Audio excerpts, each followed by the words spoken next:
What's up, guys? It's Tuesday, August 22nd. I'm Michael Murski from the Next Network. Here is the first video in my NFL preseason prediction series. Today, we're going to start with the AFC North, the single best division in all of football, comprised of the Browns, the Bengals, the Steelers, and the Baltimore Ravens.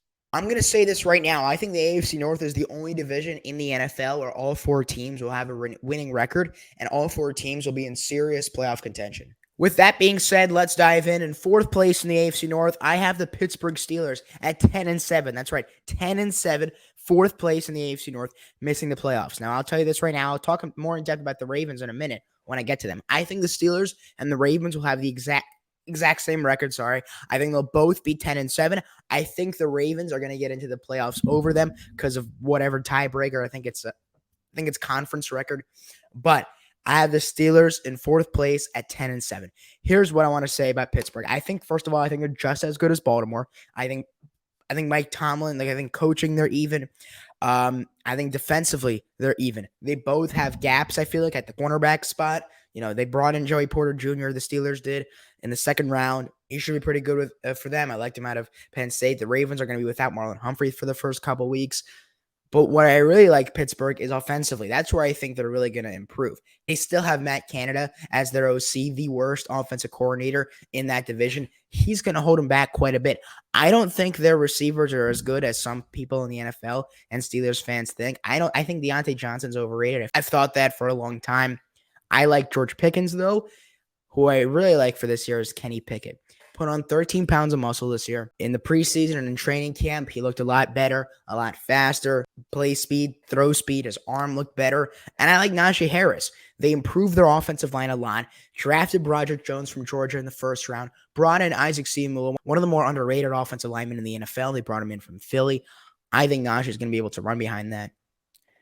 Moving on to third place, I have the Baltimore Ravens. Now, as someone who grew up watching the Ravens, I follow this team really closely through the preseason. They're undrafted guys, they're practice squad guys, the ins and outs of the Ravens. I could tell you more about that than any other team in the NFL. Now, here's something else I could tell you about Baltimore watching them growing up is that they lose games that they should not be losing. Now, they're going to split. I think everybody in the AFC North is going to go 3-3 within their division.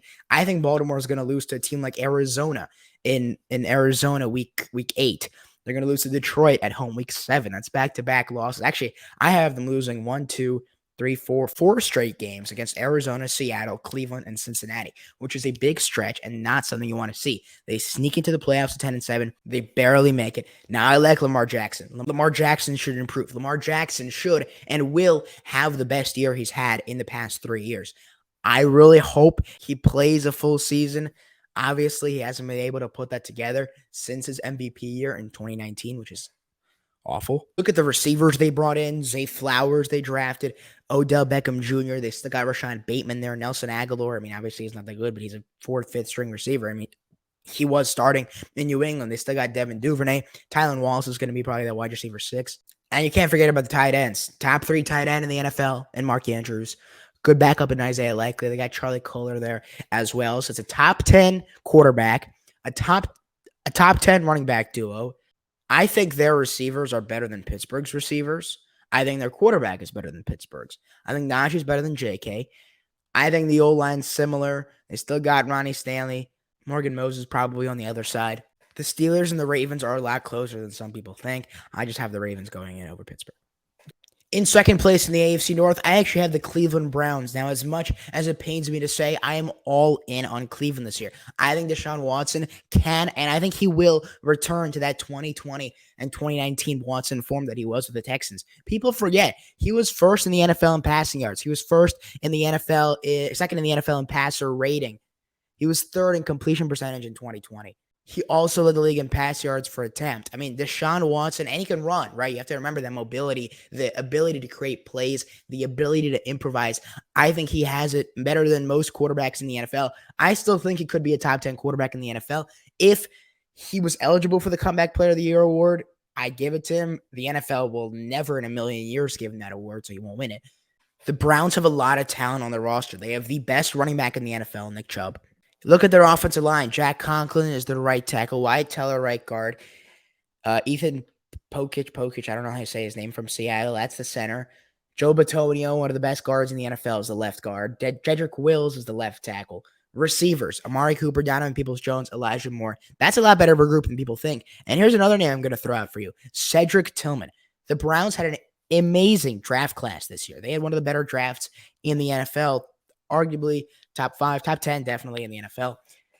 One of the better players, my favorite pick the Browns made, is that Cedric Tillman, the receiver from Tennessee. He's a big receiver. He's good. And then you look at the team defensively. They brought in Darius Smith. How about Dalvin Tomlinson, the defensive tackle that played for the Vikings? They got Shelby Harris there, the former Seahawk and Bronco defensively too. They still got Myles Garrett, arguably the best edge rusher in the NFL. Good linebacker fields. Just like the Ravens and the Steelers, they have places to improve in corner. Denzel Ward, if he can stay healthy, should be pretty good. They got Greg Newsome there as well. Martin Emerson. Brought in Juan Thornhill from Kansas City, the safety. They still got him and Grant Delpit playing back there. They're a solid roster. The question we've been asking now for a long time with Cleveland is, can Kevin Stefanski and the Cleveland Browns put it together? I think this is the year they can. And in first place in the AFC North, I have the Cincinnati Bengals yet again. I could see them getting off to a slow start, especially if Joe Burrow doesn't play the first couple weeks. He just this week had his first throwing session since his training camp injury. I think they'll lose week 1 to the Browns. I think they'll lose week 2 to the Ravens. Slow start, 0-2 for Cincinnati. From there, they will go. I think they'll lose to Buffalo week 9 and Pittsburgh late in the year. But besides for that, they win it all. Talking about the AFC North, of course. Not the Super Bowl. Not yet, at least. Their roster, man. I mean, Joe Burrow is a great quarterback.